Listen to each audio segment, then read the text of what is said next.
हम बात करते हैं 1773 का चार्टर एक्ट, या इसको बोल देते हैं रेगुलेटिंग एक्ट के बारे में। इस एक्ट का 1773 का चार्टर एक्ट आया, जिसका उद्देश्य था कंपनी के कार्यों को नियंत्रित करना। इसमें क्या क्या प्रावधान था?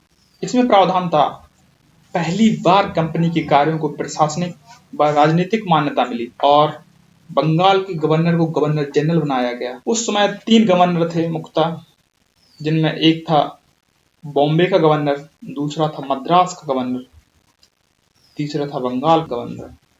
लेकिन जब 1773 का रेगुलेटिंग एक्ट आया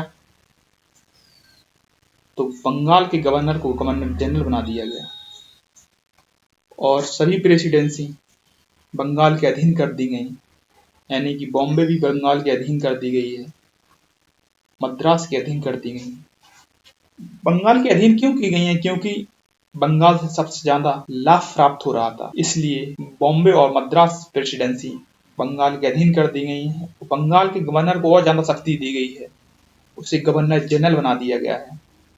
अब बॉम्बे का गवर्नर और मद्रास का गवर्नर किसी भी मामले में बंगाल के गवर्नर को रिपोर्ट करेगा। इसके तहत इस एक्ट के द्वारा 1774 में कलकत्ता में सुप्रीम कोर्ट की स्थापना हुई। अंग्रेजों ने न्याय के बारे में भी सोचा, इसलिए यहाँ पर कलकत्ता में सुप्रीम कोर्ट की स्थापना करवाई। 1773 के चार्टर एक्ट के द्वारा प्रश्न बनता है, भारत में सुप्रीम कोर्ट की स्थापना कब हुई? भारत में सुप्रीम कोर्ट की स्थापना 1774 में 1773 के चार्टर एक्ट के द्वारा हुई, जिसमें मुख्यतः 3 जज थे और एक मुख्य जज था। मुख्य जज था एलिया एम्पे और अन्य जज थे लिमेस्टर, हाइड और चैम्बर्स।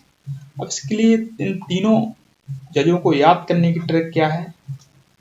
स्टार वकील ने चैम्बर हाइड कर दिया, चैम्बर्स हो गया चैम्बर्स और हाइड मीन्स हो गया हाइड और लिमेस्टर स्टार्स हो गया लिमेस्टर। आगे बढ़ते हैं। कंपनी के अधिकारियों को निजी व्यापार और व्यवहार पर प्रतिबंध लगा दिया। इससे यह प्रतिबंध इसलिए लगाया गया है जिससे करप्शन को बढ़ावा न मिले। गवर्नर की सलाह हेतु 4 सदस्यीय परिषद का गठन किया गया।